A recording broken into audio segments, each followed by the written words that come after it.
Hey everybody, thank you so much for clicking on this video. Today we are finally back with another episode of the FITT Down Chat after what feels like a year, and we are with my friend Jane Simmons. So Jane, why don't you introduce yourself? Vandervoort. Oh, I'm married now. that's literally how long it's been since we did a video together. Vandervoort. Yes. Jane, why don't you introduce yourself? Hi, my name is Jane. I am a trainer here in New York City and the founder of Movement and Mindset. We're in the Movement and Mindset studio. Yay. We're in a pop-up studio right now. So I moved to New York about 5 years ago. I got my personal training certification like right before I came here and have just been working on the personal training and everything for a few years. And then post-pandemic got into small group training, which is now like my favorite thing to do. So after I started Movement and Mindset and we started getting more into the small group training, now we're trying to build out a studio. So we have this pop-up studio and yeah, fingers crossed, hopefully in a few years we'll have our own space. Yes, I love that. Tell me a little bit more, tell everybody a little bit more about Movement and Mindset, your business. Like what is your mission with your business? So when the pandemic started and we were all at home alone, I was talking to a lot of like my friends and family about like a lot of people were just like struggling to move, you know, like people, especially in New York, like I feel like in the suburbs you could even go on a walk, you know, but in New York, it was like leaving the house at all was really, really tough. You know, like in an apartment building, the streets are small. Like it was tough because we were all just literally stuck in our apartments.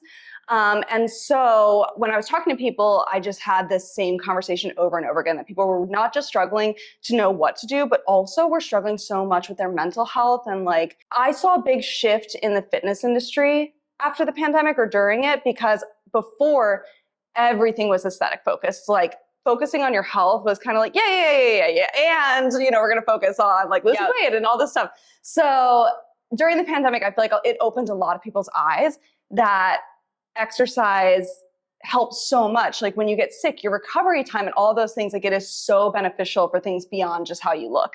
And so I wrote this ebook called Movement and Mindset that basically started with like a little journal just to figure out like your intention for the day, reconnect with yourself. And then it took you through a workout and then you finish off with another journal reflecting on the workout and all those things. Wait, I love this. The lore. Yes. So that's how Movement and Mindset started. And it just seems like a lot of people connected with it and needed that. And it was a way that I also worked with my clients in person and kind of took that process and then put it onto a sheet of paper. So after that, we moved into more of like a fully online program. And now we're moving into like the end of summer 2020.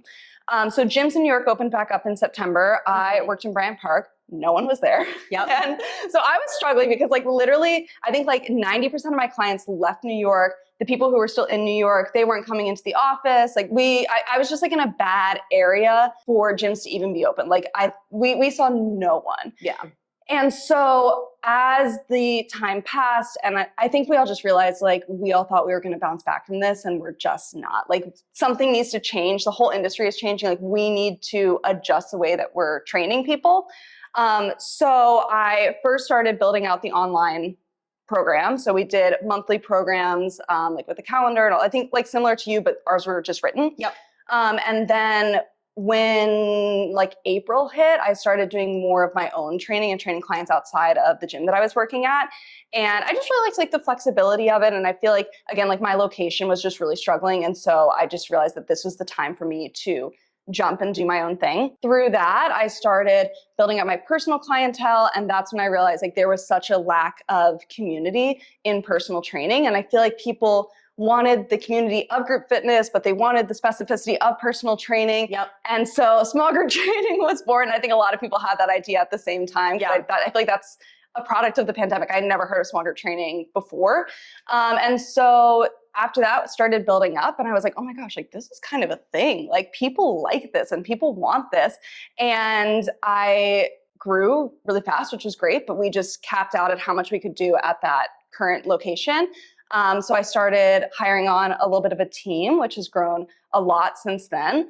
And then in January 2024, we moved over here and are now running this pop-up space like a studio. So one day when we do open up that studio, it'll be focused on small group training. We'll also offer personal training, but small group will definitely be like the focus. And I love that approach. Like I'm such a proponent of like making things strategic but fun. And I feel like small group training really does have the best of both worlds there with that aspect of community, which like I have to applaud you on. I feel like you have built such a wonderful in-person and online, but like in-person community in New York post-pandemic that I don't think a lot of people were able to do. And I mean, I had a blast. Jane threw a field day event with her company. So much fun. I went alone, didn't really know anyone, and I had the best day. Like the first game, we played Capture the Flag. And like the first game, I'm like explaining the rules, and I'm kind of like the whole time. I'm like, oh, this would be so fun. Like we'll have the people come, like all play like our childhood games. I'm like explaining the rules. I'm like, okay, you guys ready? Like yeah. I'm like, all right, 3, 2, 1. All of a sudden, like warriors. We had like flags. It was like, you know, capture the flag, like flag football. I'm stiff arming people. It was so pulling like running back, like I'm like, okay, we need to lay a few more rules. No tackling, okay? It was like an instinct. Everything just like amazing. kicked in. Yeah, it was so One of your fun. coaches, Sydney, I think it was, she was like, Jesus Christ, this girl's crazy. Because we just didn't expect it at all. We were all like, oh, it'll be so chill and fun. It was a blast. It was giving so like by the end of it with like the relay race, it was like Survivor. Yes. Like I was like, where's the puzzle at the end that we have to complete? And I tried to buy a puzzle. They're like so expensive. Oh, wow. Because they don't make them. You have to get them like custom. Yeah. I didn't expect you guys to have next year. No, next year. You'll have Survivor budget money. Start saving now. Yes.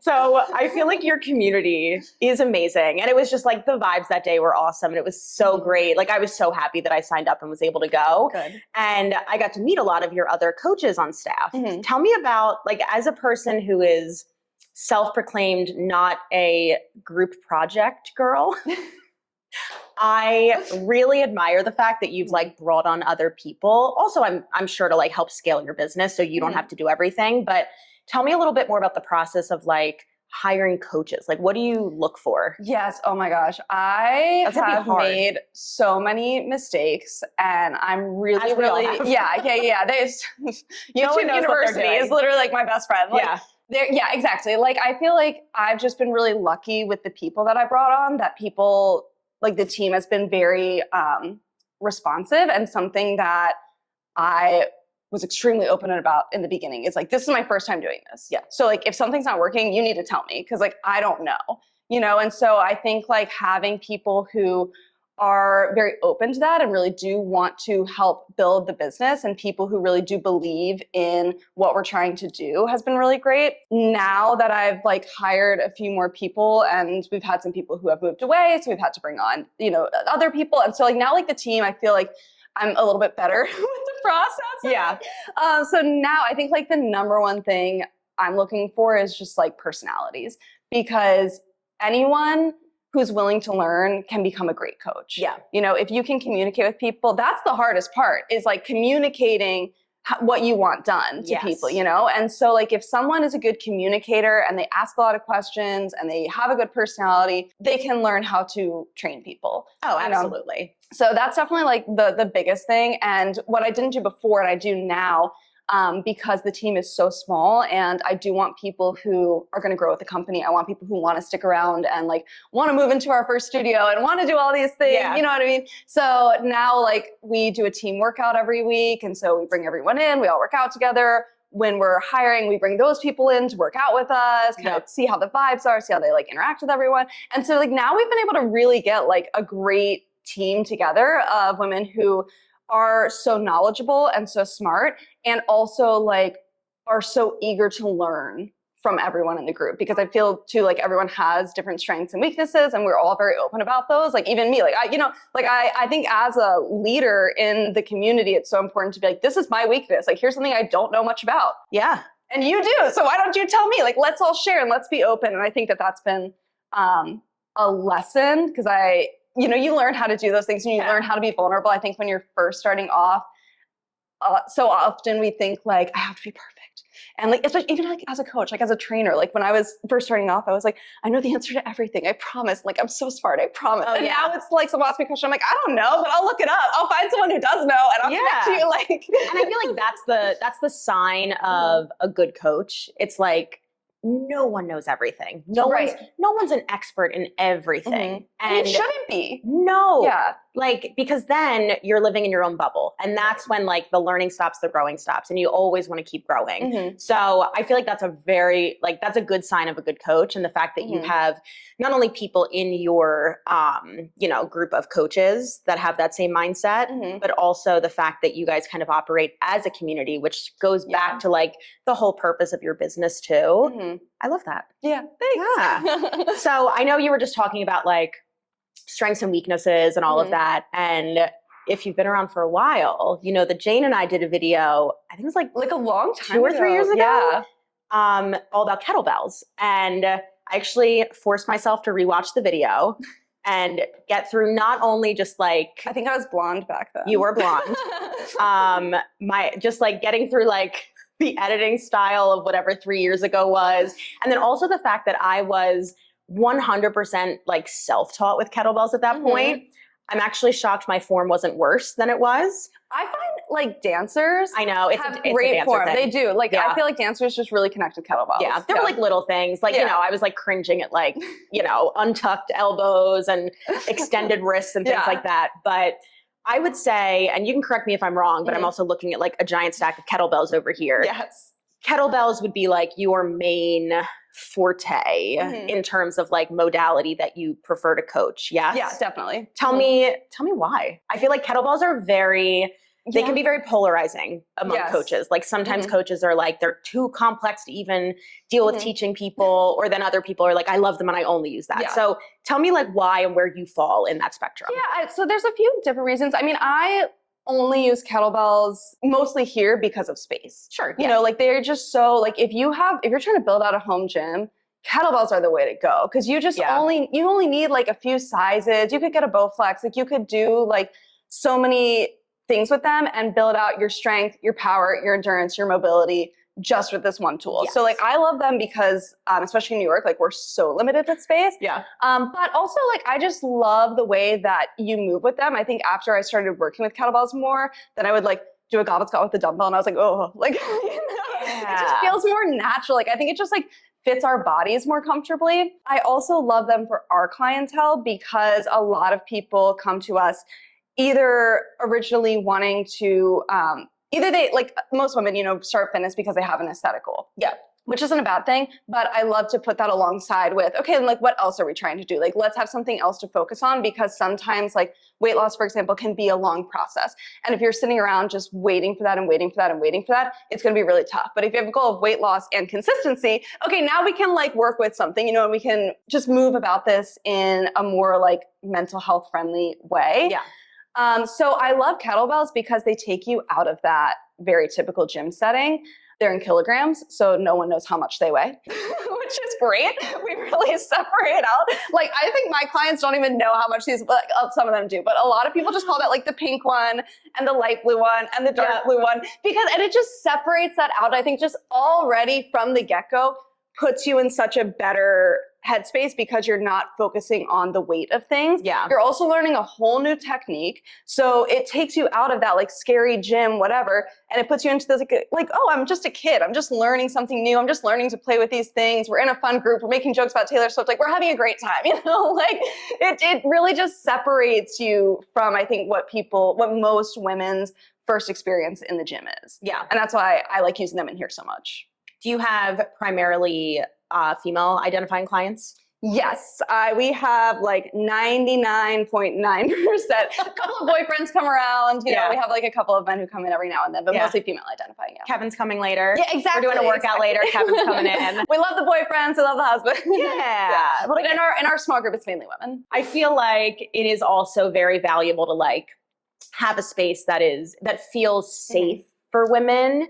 I definitely, I think it's important to like, Kevin will attest to this, like, he gets insecure about parts of, his workouts or his body and whatever too. But I also feel like predominantly in the fitness industry, it's very dominated by men and gyms can feel very cold and very sterile and intimidating and loud and scary. Yeah. So to have a place that feels safe and community driven with pretty colored kettlebells.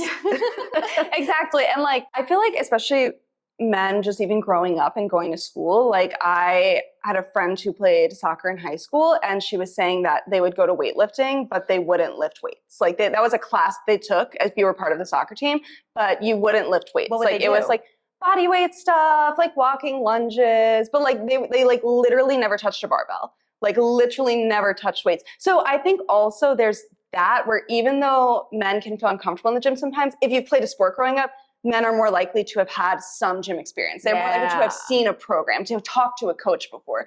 And most women have not had that experience. So I think that that is like one thing, especially like coming into a big gym in New York City, because the gyms here are like crowded and big. And like, there's a lot of like, the fitness scene here is big, you know, like there's a lot of intense people and especially in the gym. I feel like you really have to be comfortable being like, this is my space. I am taking one of 3 squat racks to do my front squats with 5-pound weights on the sides. And I will not be ashamed and not feel like I'm taking the space from a dude who wants to back squat 400 pounds. Right, exactly. And that's a really, really hard mindset. It's tough. So it's really important, I feel like, to continue to remind people like you can take up space. Yes. And then on the flip side of that, when I was looking around New York and trying to, you know, do like market research and figure out like, okay, what's missing, you know, there's that side of it. And then all of the more like feminine focused gyms were pink and like neon signs and like peaches everywhere, which is great for some people. But I was like, okay, there's something missing.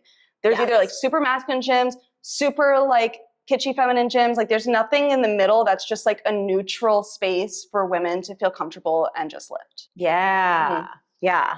That was actually a question I wanted to ask you, just like in the industry in general, where you feel like we're missing something. Do you feel like that would be your number one answer? I think so. I think that there's just nothing like a neutral playing field where, in terms of like aesthetic, like in terms of like the theme, you know, like it's definitely either like equinox, like very, you know, like sharp and modern and everything's so cool, or there's like really like themed stuff where they're trying to really bring that out. And so I think there's like having just a nice chill, like we're just working out. You know, there's not a lot of that here. What do you feel like, so since we're like talking about the industry now, and this doesn't need to just be New York, but like in the fitness industry in general, how do you feel like we're doing? How are we doing? We get better and worse every year. I know, isn't it wild? It is. It's, you know, I think that with social media, it's great because everyone gets a mic, but then at the same time, everyone gets a mic. Yeah, you know does everyone need a mic? Does everyone need a mic? No. There's so much great information that's now out there for free. Like all like the videos you make, like that's so much amazing information that's getting out there. Anyone can look it up. But at the same time, so can like anyone can say anything, you know? So it's so tough. But at the same time, I think that clients are getting smarter. And I've noticed that even just like consultations from people, like, but not like pre-pandemic even, because TikTok was like a thing of 2020. So like even like pre-pandemic, talking to people in consultations were more like, I think this is right, blah, blah, blah, I don't know, like, blah, blah. Now I'll have a consultation with someone, they're like, well, I've been doing this, what do you think about that? Like they're more open, I think, to get information from an expert. Whereas I think before people were just kind of like, oh, I read this on a blog and that's how I feel, you know? Yeah. I feel like people are, and it's so tough because we're living in a time where anyone can say anything and then say, no, that's false. No, this is real. Like, there's a thing where they're like, I read this in an article. They're like, I saw this on TikTok. Wait, stop. Kevin makes fun of me all the time because I'll try to pull that. I'll be like, so I was reading this article, and he'll be like, you watched a TikTok. And I'm like, yes. But it's kind of like an article, right? Like, I think they referenced an article. I wanted a summary. Exactly. But I feel like and it's hard for me to differentiate sometimes, but I do feel like people are starting to be a little more critical in terms of what they're digesting. It's hard for me to figure out though, is it people or is it just the people who gravitate toward me? Because that's the energy that I get out. Too, is that I forget sometimes, like I just have like my algorithms just so pristine. Yes. Like there's no negativity on there. Built There's it no brick by brick. Oh yeah. Oh, lots of like words blocked, all that kind of stuff. I'm just like, I don't want to see it on my For You page. Like I just don't, not interested, you know? So I do forget sometimes, and every now and then someone will send me a video and I'm just like, oh my gosh, like, this is crazy. Like there's like well, I don't want to get too into it, but there's some like crazy trends going on right now that I'll see, and I'm just like, I forget that people see this. And like, if I didn't know anything about fitness, they're just saying it so confidently. And they have so many followers and so many positive comments. And so, you know what I mean? So it's just like, you think like, okay, this must be true because there's all the social proof to prove it's true. Well, and it's very interesting because nowadays with social media, it's like if you have a huge following, that for some reason automatically makes you an expert. And because something worked for you, whatever worked means, usually it's weight loss, but there's so many other goals out there. But it's like this perfect, terrible storm of like someone with a lot of followers did something that got them to a goal, and they're an N of one, meaning they're the only person that it's worked for because of their genetic background and their makeup and all of these other things we don't see on the back end. And that makes them an expert.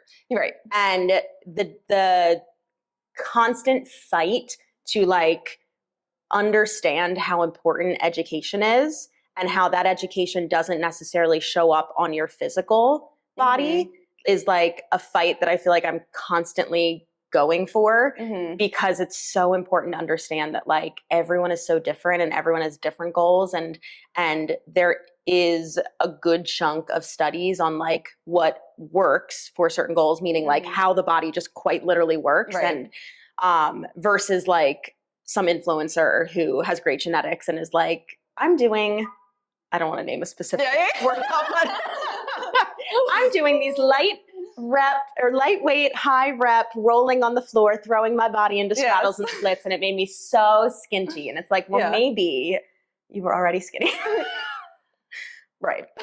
There's so many other things there. There's so much. And like, I feel like when I started like getting more into like the business side of fitness and realizing, like, I think we all know this, but when you really look into marketing and start reading books about marketing and start like I read this book one time that I do not agree with. I read a book and I was like, wow, it all makes sense right now. I'll tell you later.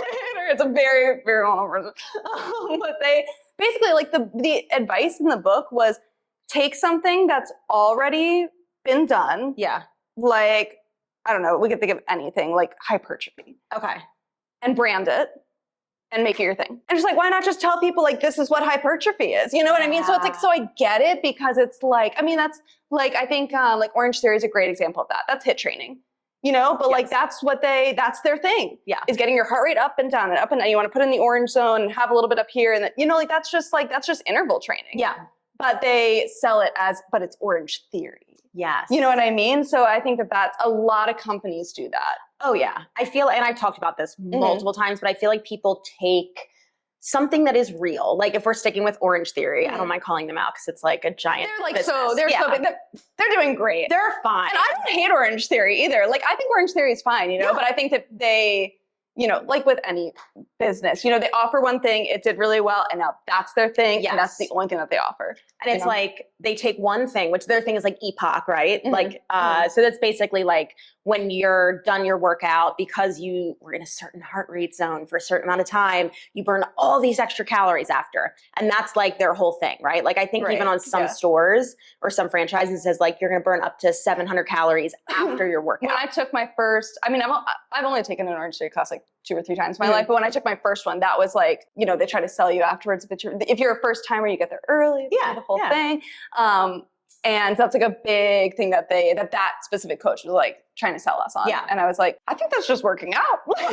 Because that's the thing. It's like, it's not necessarily that epoch is false. Like that is a real thing, but they take this one real thing and they stretch it so far, and they make it, like you said, that's their business model now. And that's something you can only get at Orange Theory. And not only can you get that by doing many other forms of training, but also the amount. Like almost all part, it's like just muscle recovery. It's like crazy to me. Yeah.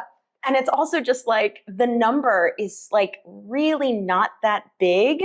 Like unless you're like a big person, like unless you're like a big dude, that number, like if you're our size, like that number's gonna be so small. It's maybe gonna be like 100 calories, maybe. Yeah, and that's like it's less so than like a different serving. From person to person to person to person. Yes. Like your metabolism and like, so there's just so many factors that go into it. But when I saw that in writing, that someone had like said that, and then I started like looking at a bunch of companies and kind of like analyzing like, okay, how are like other people doing this whole business thing? Because I was brand new to business, you know, so I'm like, how are other people doing this thing? You just start to be like, oh, wow.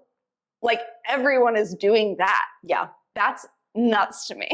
And I feel like I fight back against like common marketing tactics like that, especially in like the health and fitness space, because it ends up doing all of us a disservice often when it's things like that, where it's like a truth that's stretched or just a straight up lie. But it does us a disservice because we're already so unfortunately uneducated about like how our bodies work. Like if we even just go back to especially women, there's such little research done on women's fitness, which just like doesn't help it at all. I just feel like the more that people lean into this almost like manipulative and at times manipulative marketing, it does us all a disservice because it continues to confuse us about how our bodies work, where it's not that our bodies are simple by any means, but really when you zoom out and like look at what a person needs, it's quite simple. It's not simple to implement because life is fucking crazy, but like it's very actually simple. So all of these things of like cortisol and then your gut health and, you know, you have to do this rep scheme and then this workout and then this type of incline walk. It's like all of this stuff is like floating around the bigger issue of just like understanding how a body works. Well, and that's, I mean, I feel like I talk about that a lot online and in person of like a big part of my job as a coach is to just like reel you in a little bit. Yeah. You know, like you don't need to do strength train twice a week. You're good. Yeah. Go on some walks. You're good. Like it just doesn't need to be this whole thing. You know, not everything has to be like biohacked and like all this stuff. Like if you're strength training twice a week, I just like got angry. Yeah. I was like, someone watching Andrew Huberman is in the comments like, but he said I must plunge into a cold bath, sunlight first thing in the morning. Dude. Like it's just like it. Yeah, it's just one of those things where I'm like, you know, like, and even though I feel like a lot of times someone will be like, well, there's research done on that. There's just not nearly enough to prove that it's going to be life-changing for an entire population of people. Yes. You know, because most of the research on those things have been done on athletes, and no offense to people, we're not all athletes. Right. No. I'm not an athlete. I think the average is like between like 33 and 35-year-old men is like the like prime, I think, fact check that for me. But I think like that is like the average of who's used for a lot of fitness. Yes. Yeah, stuff. So like these studies are being done on people who are like prime specimen human beings, and everyday people are looking at that stuff mostly because an influencer or someone has latched onto it, probably because they have something that they're trying to sell you as well, whether it's a supplement or whether it's this or that or a program or whatever, when all of that stuff is like so far advanced and people are jumping to it without like mastering the basics of like, you go to just reel it back. It's like, okay, well, how are you sleeping? Oh, I get 3, maybe 4 hours of sleep a night. Why are you cold plunging? You are so stressed out already. You're not sleeping. Why are you going to add more stress into your day? I know. And it's one of those things where I feel like, you know, it's like when you set a new goal and it's like, it's so fun, or like 75 hard. It just sounds like, all right, 75 days, I can do that. Yep. Like it sounds so exciting and fun. You have a challenge, like all those things. And like, that is the easy part. It's like, it's just strength training twice a week for a year. That's the hard part. Like, that's the challenging part. It's just keeping up with it. And I'm sure you've struggled with this too, but like as a coach, it even gets tough. Oh, I haven't worked out. I haven't strength trained in like a week and a half. Like it's just been like, and it's just one of those things where I'm like, I had family in town and it's been raining and I've been on my period. And like, at the end of the day, like it just wasn't it this week. And that's okay. Yeah. I'm going to get back on it next week and everything's going to be fine. And I feel like that's the hard part for a lot of people.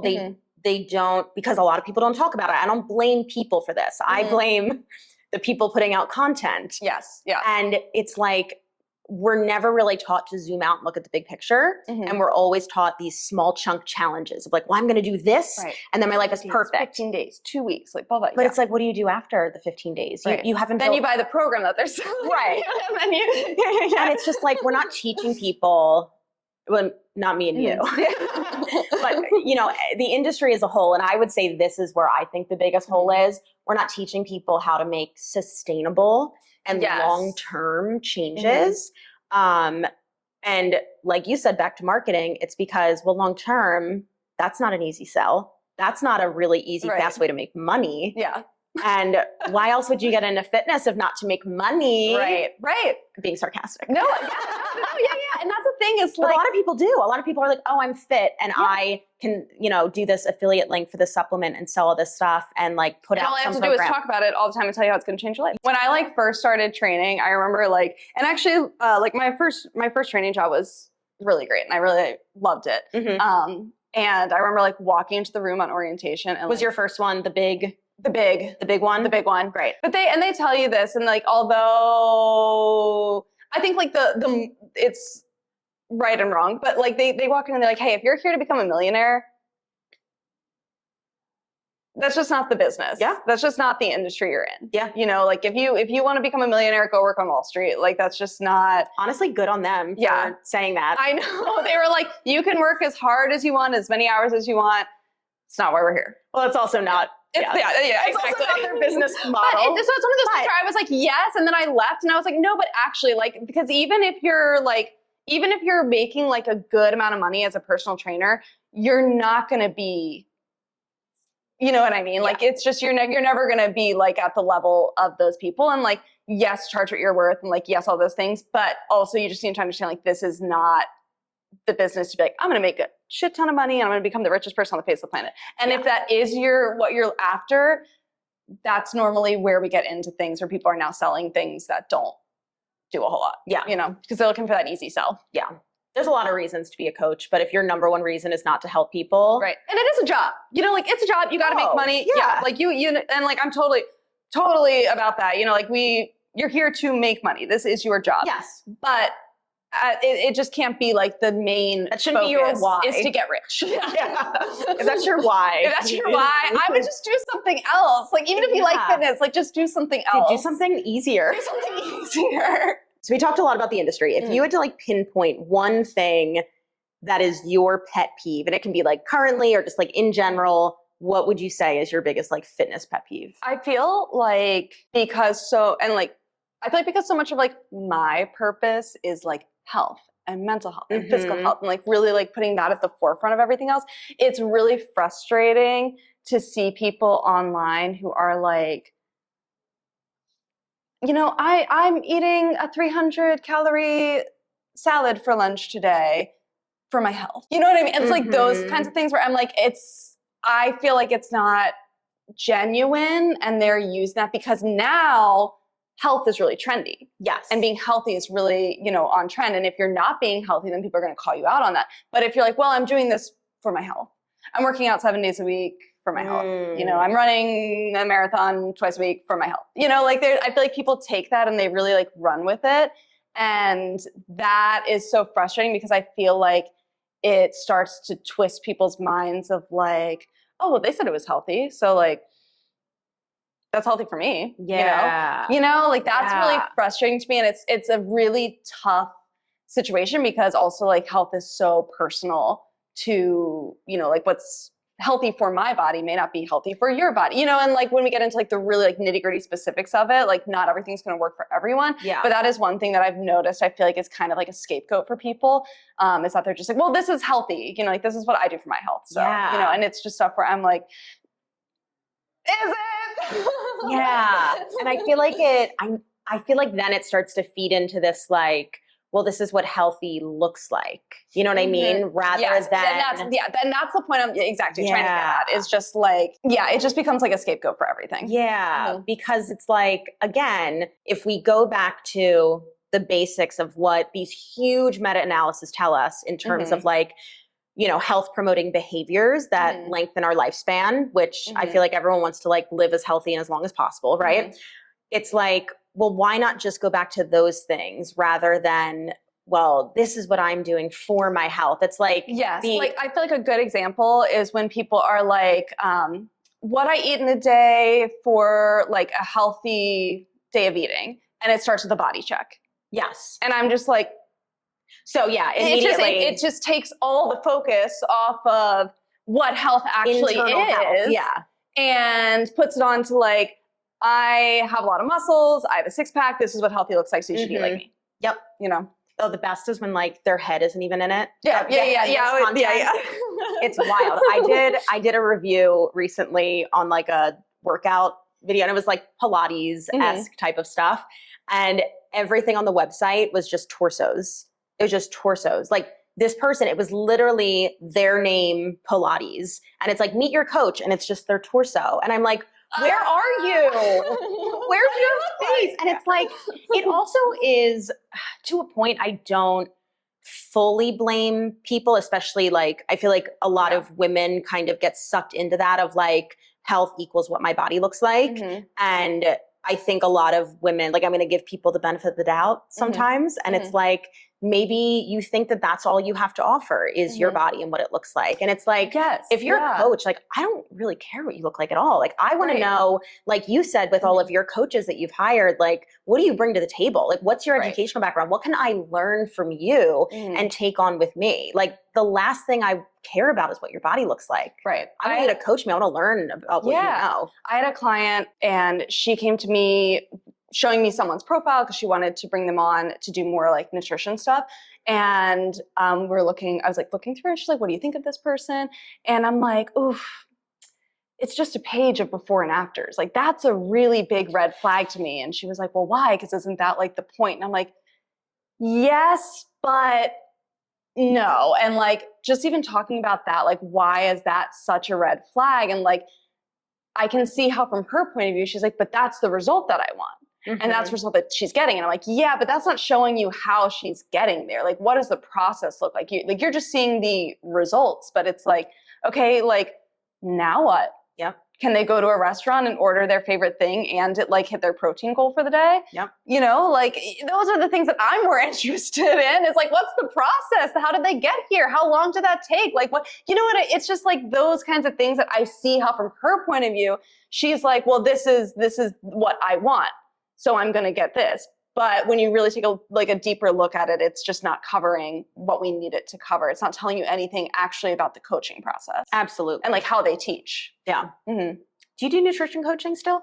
I don't. I have a nutrition coach. Yeah. I have my PN1 and I use it like more with my clients so I feel more educated, like answering questions. Yeah.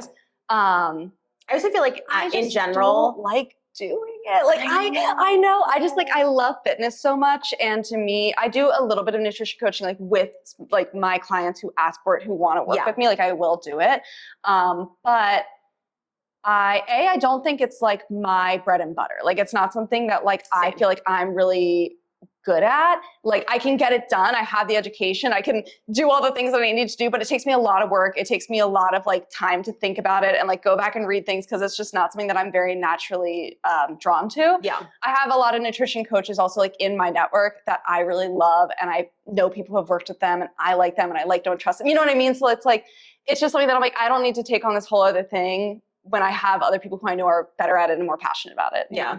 I don't know if you feel the same way, but I just felt like it was so hard. It's so hard. It's so hard. It's like just figuring just like didn't come out. natural to me. Yeah. Like I definitely feel like, as a coach, you're always troubleshooting like how to communicate this the best way for someone, or how to get this to fit the best, like exercise wise on someone's body, and, modifications and progressions and regressions and all of that. Like, I feel like that's always come so natural to me. Same. And with the nutrition coaching stuff, it was, and granted, I'm sure it's a skill too, like that you have to get better at, but it would take me so much like time and energy thinking about like, well, how do I really help this person? And I'm like, I don't like, you know, like when you have just something else that you're so passionate about, it's tough to be like, okay, let me also learn everything I need to learn about this. You know, it's like I also like when I was like doing YouTube, I was like, okay, let me like get a camera and like really learn how to use it. And I was like, I don't want to do this. I don't have aperture. Like I just don't want to do it. Like I'm not passionate about it. I'm not drawn to it. So let me just like find someone else who is so that I can just get really good at the things that I want to be really good at. Yeah. Yeah. So I have it and I do love that I have the PN1 because I feel like I have enough knowledge where I can talk to my clients, answer questions, and know when to refer them to someone else. Yeah. But it's not a path that I think I'll move forward down. I feel like in general, it's also a really good coaching certification, but it also really shows you. I really love the way that they teach, like even just like habit building. Yes. But it also really shows you that like, oh, even if you're nutrition coaching, you're just like lifestyle goals coaching. Yeah. Because so everything is so tied together. And like, I think they have like that deep health model or something. But like, I also just found that we weren't just talking about nutrition in sessions. It was like sleep and daily steps and movement and like, because everything ties together. And I just got to a point where I was like, am I really like helping anyone? Like, is this helpful? And I just like stopped doing it. Yeah. And I was like, I think it's more helpful for me to like, just layer that in with what I'm already doing. Yeah. Because at the end of the day, I'm like, do you really need to check in? Like, and maybe people do, but I'm like, I just felt bad every week, like checking in and be like, did you eat your vegetables? I'm like, God, am I really like making people pay for this? And I felt bad. Yeah, I literally, I only took on like a couple clients and I was like, you know, I just don't feel like this is like what I'm meant to do. Yeah. You know? So we're going to play a game of Would You Rather. Okay. Jane does not know any of these. Kevin came up with one of them. I'll let you guess which one it is.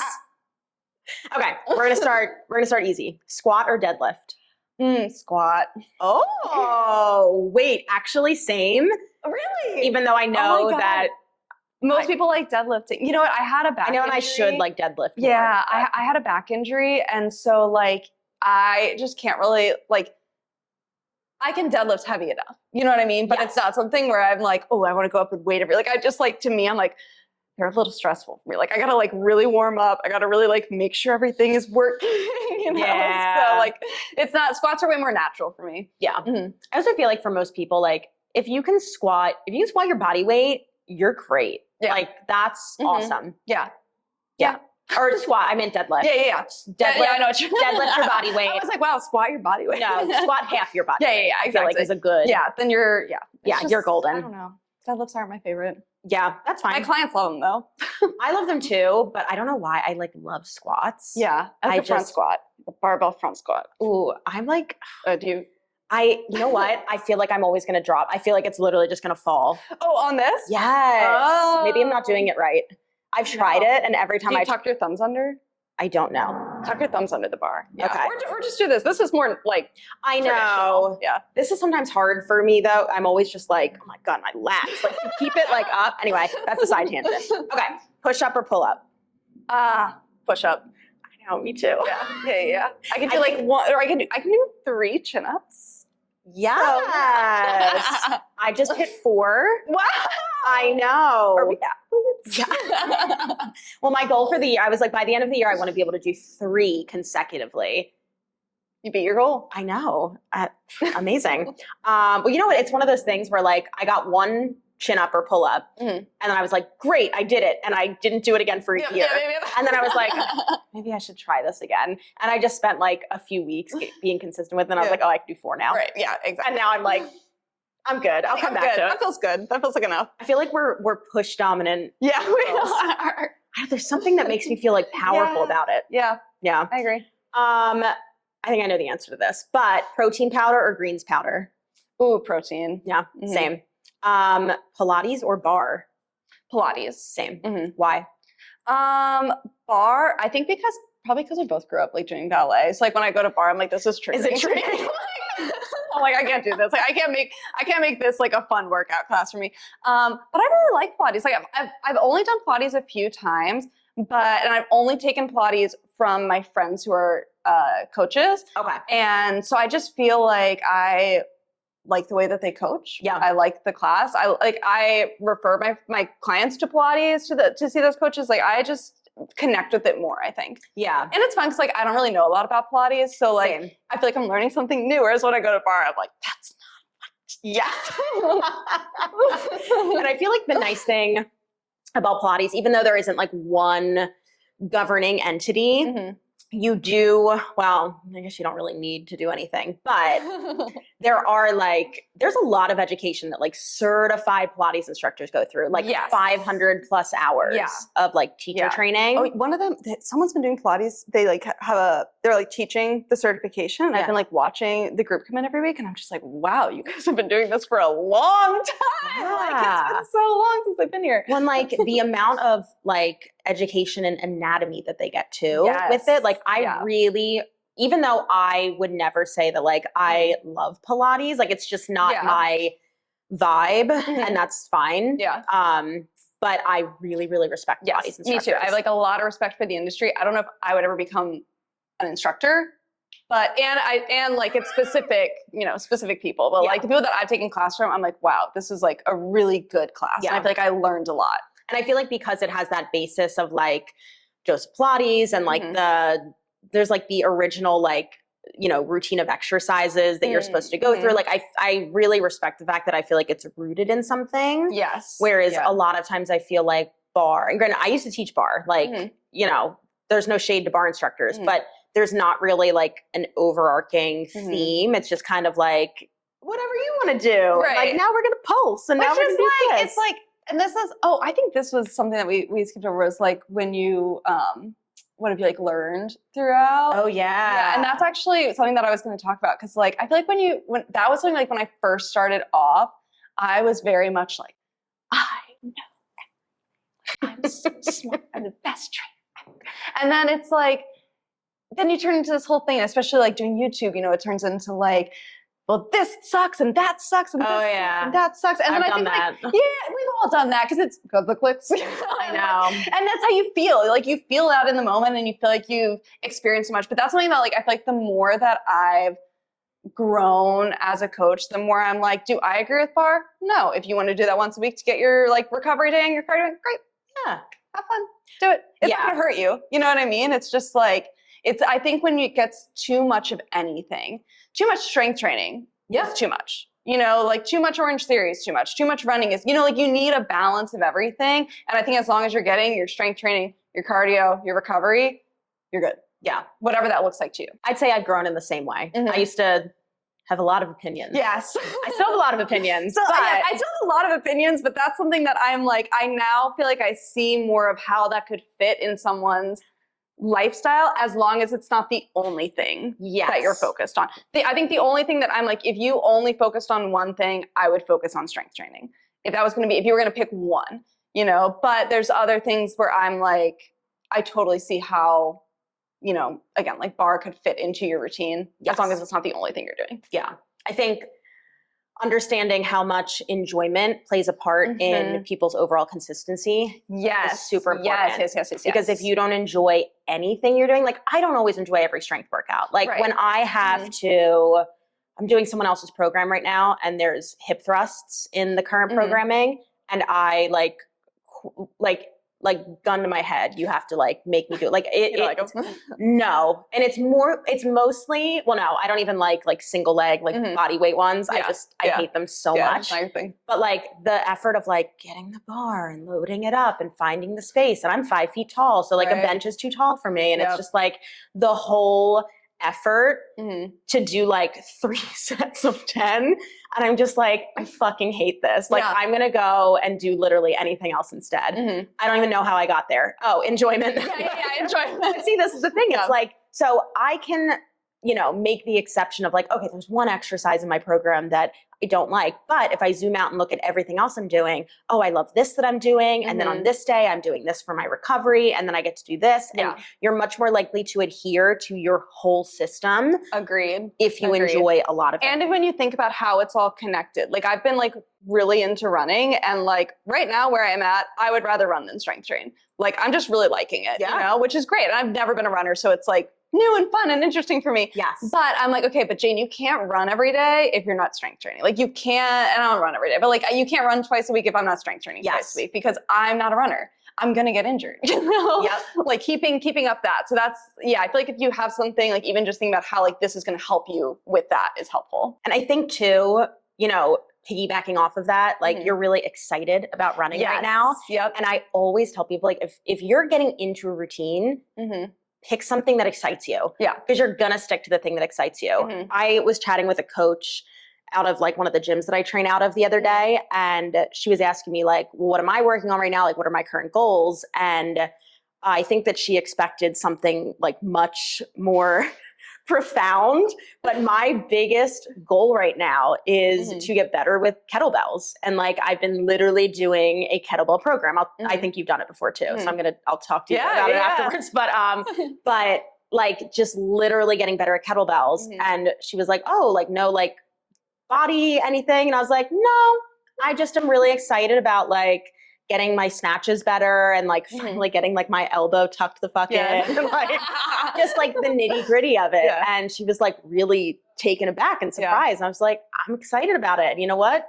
There's more goals like that. Yeah. And it's like, but within that, if you zoom out and like, again, looking at the basics of what we need for a healthy lifestyle, well, with all of that kettlebell work, I'm getting strength, I'm getting power development, I'm getting some plyometric stuff in there. I am getting some cardio, some endurance. Like I'm really checking all my bases. Right. And then on the other end too, like on the back end, I'm focusing on my nutrition, like, and making those good habits and getting in my, 7 to 10,000 steps a day and like all these other things, making sure I'm sleeping. Need all these things to train kettlebells. Exactly. So it's like picking the thing that you're excited about and then building out from there. Yeah, I think it's super important. I totally agree. Yeah, I'm excited for you to see my kettlebell. Well, I don't know what you're doing. I don't even know what the program is. We're gonna swing today. So yeah, good. Teach Kevin how to swing a kettlebell.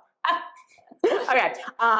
We did. Oh no, we haven't done this one. Okay, front or back squat? Front squat. Same. Yeah, and I feel like I injured my back. Yeah. Twice. Doing back squats. Yep. I do feel like though I could easily put them in now. I think I'm just stronger and I understand like. Yeah. I just like the way they feel better. I think there's also just better crossover. And I also think you got to earn a back squat. Yeah. And I'm not saying this to be like an asshole, but like, I don't think most people move well enough. Well, no, because like, I think, like, I feel like back squats are one of those, like I see them in so many programs. They're very technical. And there's a lot of mobility that has to go into it. Whereas like with a front squat, I feel like you can feel that more. Like, when you're leaning too far forward because the bar is going to roll. Exactly. Like you can just feel it where there's more feedback from the bar. Yep. Whereas in a back squat, you don't get a lot of feedback. Like you really have to know and understand the way that your body feels. Yeah. And even a front squat, like for my clients, like you have to earn that. Like we're starting goblet. Then we're doing dumbbells. Then we're probably going to take away bilateral squats for a bit and work more like unilateral. Like you got to work your way up to that barbell. Yeah. Because barbell, they throw them in a lot of programs. And I'm like, this is like really technical. Like it's really tough. And like I feel like you work with like very like general population. Yeah. And so do I. Like I'd say most of my clients are like beginner to like advanced beginner, maybe like some intermediate in there. And, people move well enough, but like, I just feel like in general population does not move well enough to earn a lot of barbell activities. Yeah. And they're heavy. I'm like, if you can't, squat 45 pounds. I'm like, people automatically go.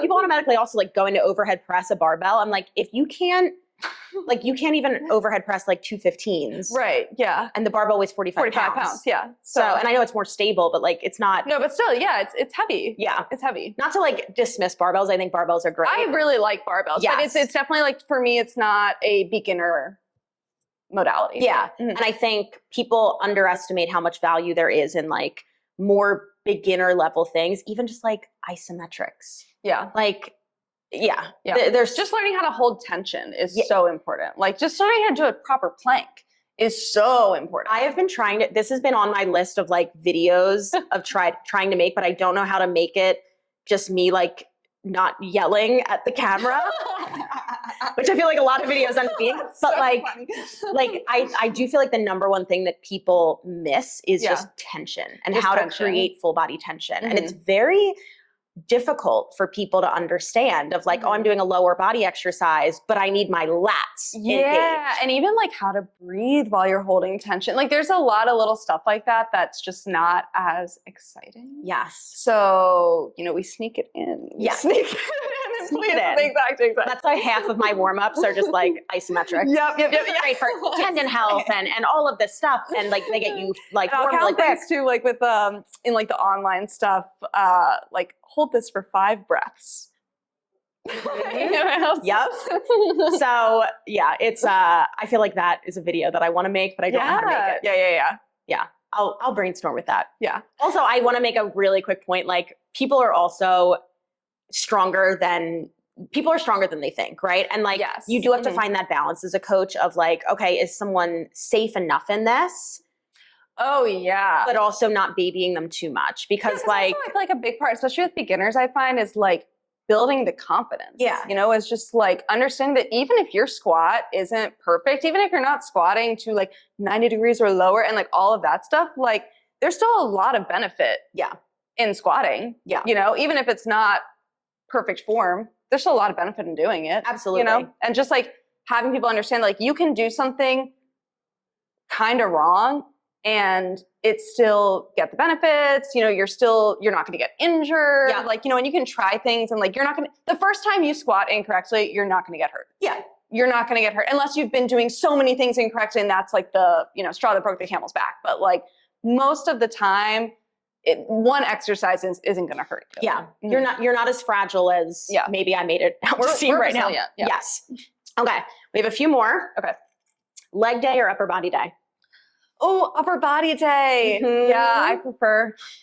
I don't know what I prefer. I go back and it depends what's on. If the hip thrusts are on the schedule, I'm like upper body. Okay. On your man, legs or arms? Man, arms. On Grant. Arms. Grant's makes me so mad. He does work out his legs, but he's definitely like works out. But he has like the most like defined legs. Like really? He's so strong. But I think a lot of that's he tore his ACL and he had to do a lot of PT and recovery for that. So I think he just has like very like naturally strong legs, you know? Yeah. Yeah. Yeah. That was Kevin's question. He's like, let's make it spicy. Let's make it spicy. Coffee or Celsius? Coffee. Same. Iced or hot? Iced. Always? No, in the if it's cold outside, I want hot coffee. Okay. Mm-hmm. What about so I'm like, even in the summer, I must start the day with hot coffee. Can you start the day with an iced coffee? You know, I do, because then I come here, like I start at like 6 a.m., you know, so like I'm like, good on you. First thing in the morning, iced coffee, wake me up. It's hot outside. It's hot in here. Like, you know, like I need something refreshing and cold. And then when it's in the winter, we open up these windows. And so then I need a hot coffee. Yeah.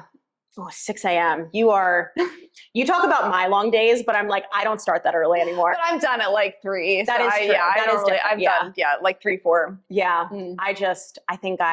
I think it gives me like PTSD from like teaching 6 a.m. like group fitness classes. Yeah. And like getting up at like 4:30. And like the panic of like oversleeping and like, oh my God. I don't know. Like I just like it because by the time I'm like fully awake and aware, my day's almost done. Yeah. You know? And I'm like, woo. I respect it. I can't do it anymore.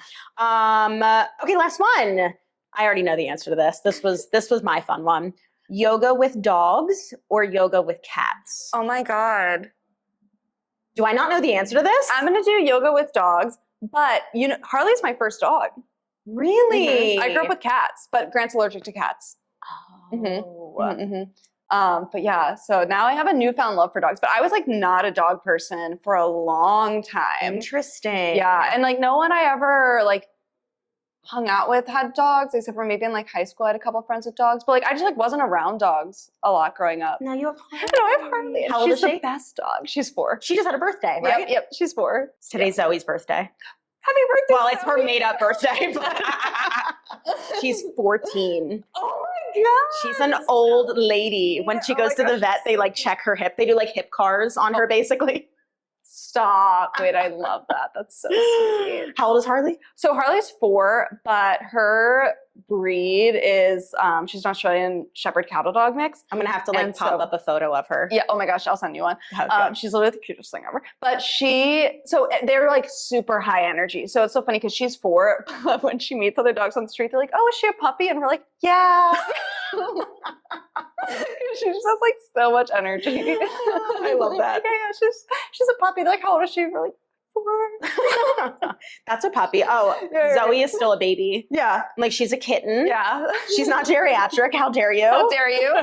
She's going to live to be 30. Yes. All right. So Jane, why don't you tell everybody where they can find you? Yes, you can find me on Instagram or TikTok at Jane K. Vandervoort. You can find Movement and Mindset on Instagram or TikTok, movement.and.mindset, or our website, movementandmindset.com. And if you're in New York City, come take a class. Come hang out. Yes. Yeah, Justina's going to take class today. Yay!